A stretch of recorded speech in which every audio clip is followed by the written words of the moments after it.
Hello， 大家好，大家猜猜我们现在在哪里？大家好，我是石头。这是石头的家，这是他自己的房子。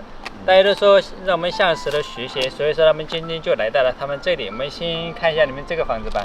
可以。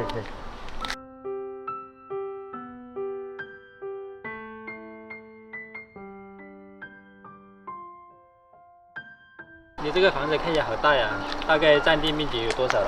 差不多600-700左右。哇，600-700左右。对，可以进我们那里的房子好几栋呢。我们可以看一下他们的地下室。整个地下室它的整个地平面是220个平方，上面呢差不多是接近400。地下室都有200平。对啊，其实整个开间呢是5米，进深的话是达到了12米左右。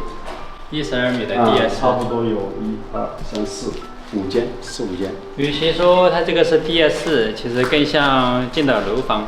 我们那边建房子都没有它这个建的这么牢靠，全都是座子。对，全部都是框架结构的。这应该都是40×40的这个座子啊。对，从你们看到的现在是整个地表之上，在地底下呢，我们还打下去将近有4到5米左右。哇，上面停几辆卡车都没问题。对，大家看，像这些挑梁都是做的是比较结实的，而且整个上面的板呢，我们做的是双层钢筋。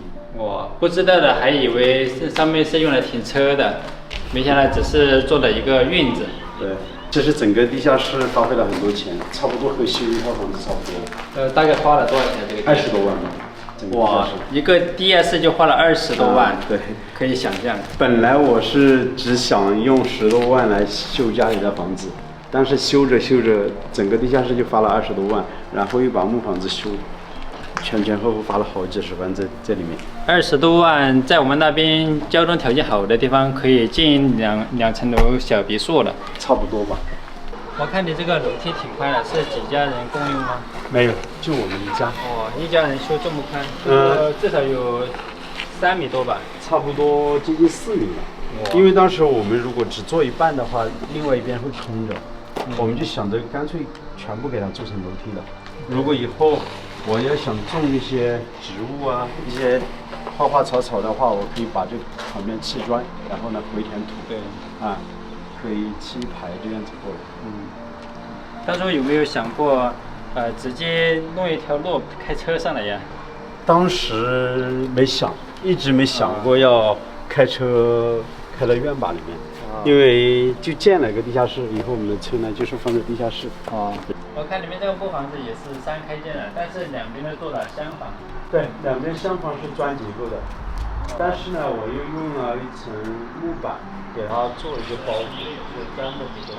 这边呢是做一个茶室，背后呢还有个房间，还有个公用的卫生间。在那边呢是有个房间，在背后呢有一个厨房。那我们现在走进去看一下吧。我们主要看一下他们的木房子，因为木房子的话，在石头他是专家，所以他们这个木房子从外表看就很牢靠，给人的感觉很有安全感。对，大家看这些木头，还有这些座子都是很粗的。这些料都是在我们村里面买的大树，然后呢拉到城里面去锯了之后改成板子，然后呢木匠师傅通过手工自己加工做的。确实做得很好。因为当时这个房子呢，我们是考虑一个采光的问题嘛，所以整个塞壁那部分呢，我们都是打上了一些这样的条纹，然后装上玻璃，整个房间里面呢视线也好些，光线也好些。以前给人的感觉就木房子做起来不舒服。对啊，其实主要原因就是窗户太小了。对，窗户太小了。像这样子呢，它透光性就很好了。像您这木房子，它占地面积是多大？整个这木房子的占地面积将近是160多左右。160多。对，因为它也要算整个屋檐滴水嘛。它不能只算立柱的位置。可能立柱的位置大概就100平左右。对，立柱的面积大概也就100平，但是它扩展的两边出去延伸会比较多。像你们这边，我看比我们那边看起来也小很多。房子是吧？对。楼层高度好像也矮一些。楼层高度也矮，但房子的这个宽度也小。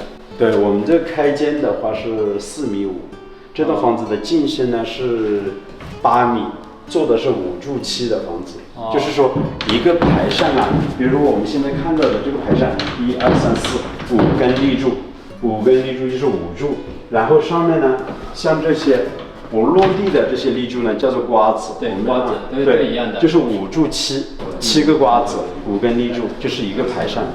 我看你这个房间里面还带有厕所。对，因为以前我们老房子呢是没有以前是没有卫生间的，用的都是旱厕。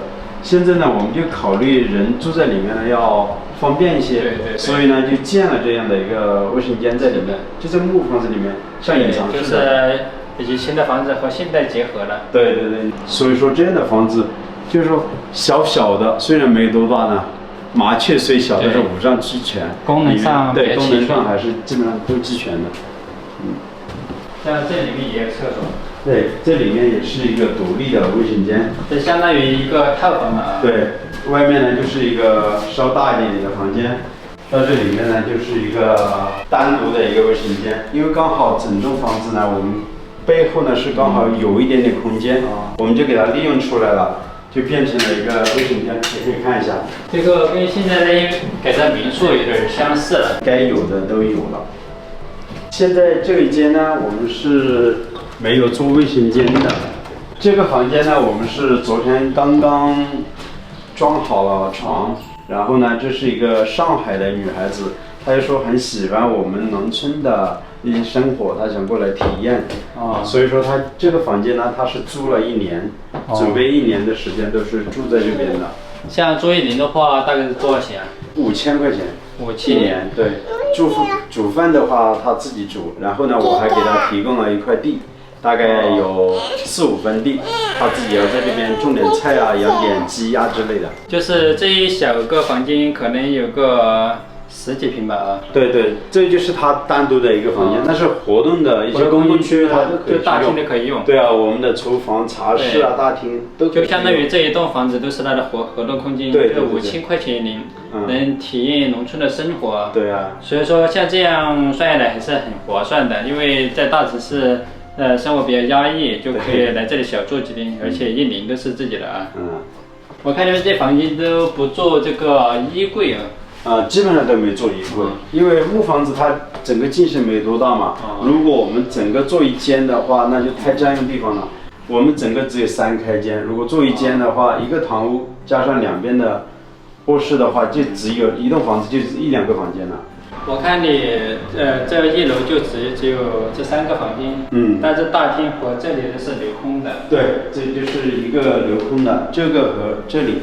客厅是整个连在一起的，这样的活动空间比较宽一些。然后呢，多的话聚在一起不觉得拥挤啊。像这样的沙发呢，到时候可能会紧靠着这边摆放吧。那边呢可能会放一个电视啊、投影仪这样子的。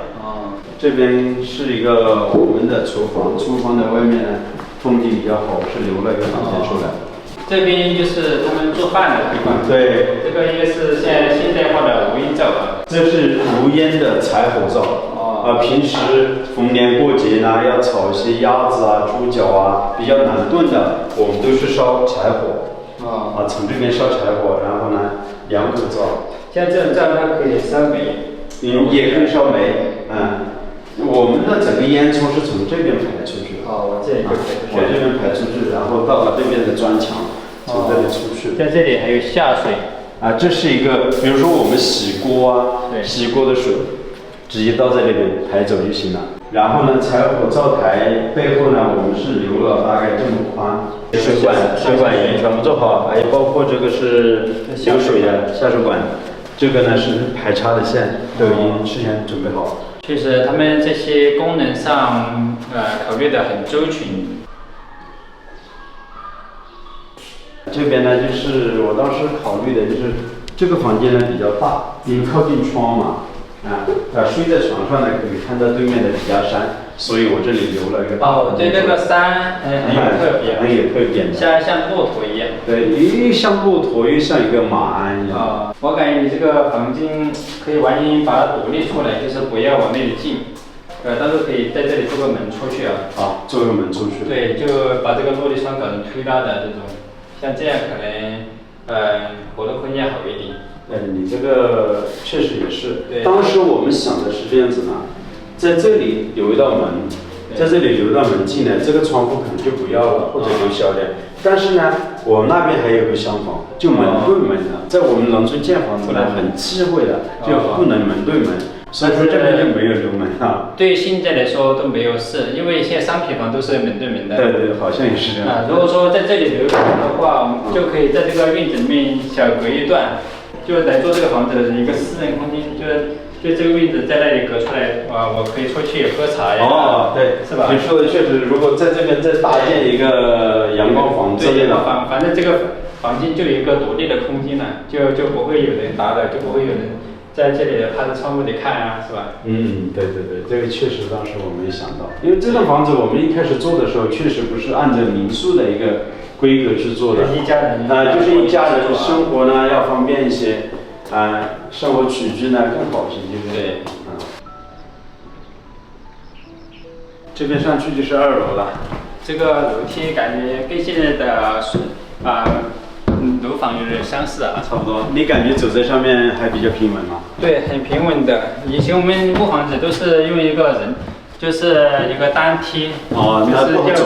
对，活动的。对。哪里要哪里搬。我们这个楼梯做的比较宽，比如说搬一些大的物件啊、家具呢比较好搬。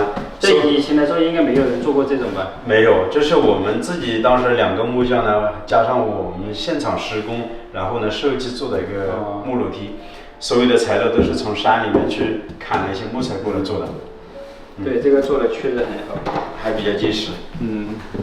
上来之后呢，就是我们的2楼一个客厅了。对，这个房间也很大。对，这个客厅呢，我们在这里是做了一个类似于屏风的一个隔断。下面呢打了一些储物柜，比如说在2楼喝茶呢，可以放一些茶叶啊、杯子啊之类的。像这个2楼的话，如果说只是用单独功能房间上的使用的话，当初应该就是把这里留空就好了，这前面不要。留空的是吧？对，留空就显得下面大厅很大很高级这种。对，就像一个复式楼那种。我们那边现在很多人建房子，它是这样子的，沿着这边呢大概1.2米左右做一个过道，然后全部做栏杆，1.2米的80公分的栏杆，中间就全部留空的。对，留空的话，下面看起来就很空旷了，就没有那么压抑的那1楼。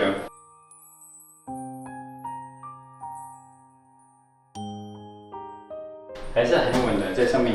因为楼层是比较密嘛，做的比较密。而且你发现一个问题没有？我们2楼呢，整个是不能够连在一起做一个大客厅的。其实这就是木房子啊，它最大的缺点。因为在2楼的位置，像这些立柱呢，它把整栋房子空间全部占满了。对。你如果想在这边给它全部给它镂空做一个空间的话，它是不行的。你这些矮了嘛？对，这些矮了嘛，它整个空间都不够了。所以你必须就是说，只能在中间这里做一个客厅，然后呢，里面你给它隔开做一房间。这边呢，我们是和我们以前的建筑风格是做了一个改变，然后从1楼做了一个基础，用砖砌上来的，然后这边呢是直接打了一块小小的线胶。上面呢也是打了一块线胶，这边是留了一个公用的卫生间。就2楼就一个卫生间。对，2楼就是一个公用的卫生间。这个卫生间现在还没有做好，但是整体的里面的管子啊已经全部都预买好了。就两边都有这个。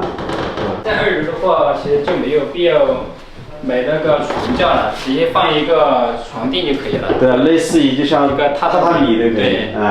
因为它本来空间不高，然后再放一个床架的话，这边的话就是2米多一点的区域。对，像这种房间的话，就适合一些女生啊或者小孩做啊。还有我们这个呢，如果要隔音要做好一点的，可以适当的就是说上面再铺一层商品木板。对，木板其实铺没有用，还是得装隔音棉吧。对，装隔音棉在上面吊顶啊。像这样的房子在农村已经算顶配了。我们的2楼是有4个房间的，但是整个房间呢都没有多大，尤其背后的2个房间，它的尺寸都是一样的，只有这样子。大概，比如说小孩子呢可以住在这边，还有平时晾晒一些衣服呢，在户外暴晒也不好，比如说我们可以放一个架子来做衣帽间了。对，做衣帽间也是基本上就是说，把整栋房子该有的能利用的，我们都给它利用起来了。对，还是隔开了，给它做成一个小房间出来。那它的顶呢，这边就是你看，可以碰到头了。对，因为木房子呢，它整个屋顶都是斜的嘛，盖了斜的嘛，所以它就有这样的缺陷。像这些房子，其实把灯光装上还是可以的。对，灯光装上啊，比如说有客人来偶尔住个1、2夜啊，是没什么问题的，是吧？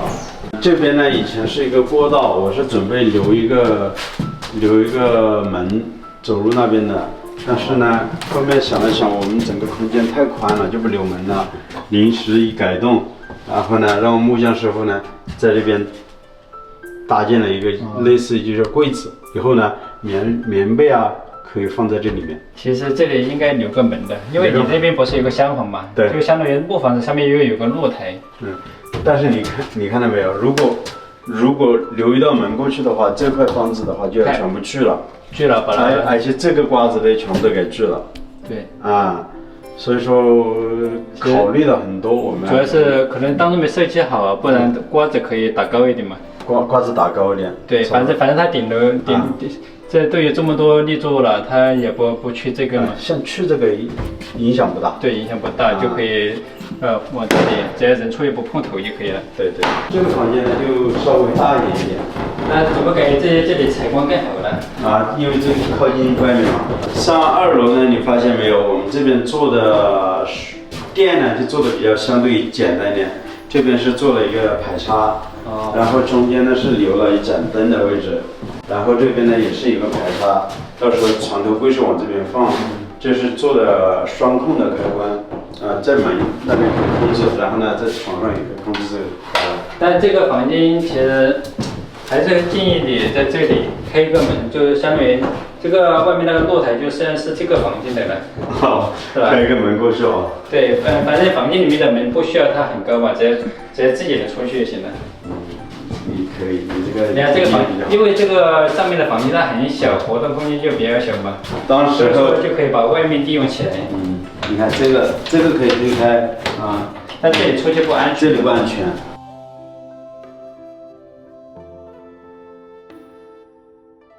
我看你们这些座头其实开的还是很严重的。对，这是杉木嘛。杉木呢，我们买过来的时候，它的材料不是干的。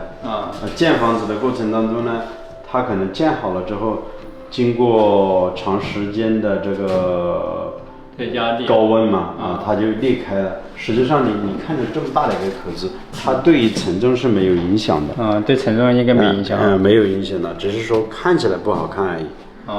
这个房子大概一圈看下来，其实硬装已经看完了，可能接下来就更多的是软装吧。对，一些家具嘛。像你们这个房子，就是这个框架和这个硬装大概花了多少钱？整个框架是75800，主体加好盖瓦，差不多人工啊、吃饭这方面的话，花了接近13万左右，包括这个地基做这个基础13万，然后木房子呢，20多万，木房子整个建好，这栋木房子差不多26、7万左右，再加上外面的一些杂七杂八的一些东西，前后整栋房子花了3年的时间，70多万。70多万。因为当时我们凭这个地，再把以前老房子再移过去，也花费了不少的钱。就相当于这个木房子的框架花了7万多，然后就只是木房子的情况下，做的拎包入住花了20多万。对，拎包入的话差不多27、8万左右。做加前面的把子花了70多万。对，其实他在他们这里什么都懂的情况下，在通路这种条件下还是很便宜的啊。算是比较便宜的了。我们可以去看一下他们河边的房子，看一下他们专门用来做这种民宿型的是什么样子的吧。河边是去年改造好的，那栋房子呢和这栋房子呢又是截然不同，也是一栋木房子。我们走出来后发现很刺眼，不知道是它的院子太大了的原因还是什么，可能就是这个大面积的这个水泥地面有点刺眼，比较刺眼啊。后期还是要做点绿化，我觉得啊。对，我感觉你这个院子，如果说当初做一些草皮的话，还是要好一点。我看你在外面还做了一个亭子，这个是用来喝茶的吗？这是一个户外的一个类似于厨房吧。露天厨房。啊，对，露天厨房，因为朋友比较多嘛，有时候过来呢，我们在房间里面去煮饭就比较麻烦，但是外面呢放一些移动的柴火灶，在这边煮饭啊、吃饭都要方便一些。他们虽然是拆房建房，其实他们的房子没有拆，只是移到了这里。移了20多米。这个房子现在听说你是送给了你们啥？舅舅家。你们舅舅家。对，这是你们舅舅家的老房子啊。对，现在是给他们家了。然后呢，外面的这块地呢，都是我舅舅家，但是现在是我们在用。他因为他也到城里面去居住了，在城里面呢也有房子，基本上都不会回来了。一般现在在农村建房子不是为了做，就是想留个印象啊。对，偶尔留个家在嘛，就是嘛。对，只要房子不倒，就家就还在。这个房子就很简陋。确实这个房子比较简陋，看起来是当做是整体移过来的，还是拆散了觉得？拆散了。拆散了之后，把瓦片都全部都放下来了，然后整体用人工给它抬过来的。完全看不出来是移过来的。当初是多少人移的呢？大概有接近40多个人。大家现在要的就是农村标准的房子了，以前的房子都又小又矮，就是又窄。你看以前的木房子就是前面那一段，对，然后这后面呢都是扩建的。以前农村的房子就是这么大，现在石头大哥的房子是现代化的木房子，而不是以前的那种风格，完全是变了样子的。对，以前我从小都是在这样的房子里面长大，所以说现在能建上新的那个木房子，建的这个样子，其实心里呢蛮欢喜的。看得出来石头大哥他们一家人都很努力，从这么破的房子，然后到城里去买了房子。然后又回农村建房子，然后又创业，所以说这是值得我们学习的。也是双手打拼嘛。因为我家里呢只有一个小孩，从小都是自己比较独立的。对，像这样真的是令人很羡慕。我们什么时候也能做到他这种成绩的话，我们也可以回老家把房子好好的打造一下了。其实你们也做得非常的好，只是说可能你们对于房子的打造的要求可能比我高一些，想把房子做得更好。主要是我们打造房子都是靠幻想，可能跟做出来完全是两回事儿，所以说呢，我们可能缺乏经验吧，没有把钱花在正确的地方。多看一看嘛，多学习是吧？所以说这次来呢，也是想长一下见识，看一下他们这边是怎么做的。回去呢，我们以后要想再动工的话，肯定也会考虑清楚再去做。好。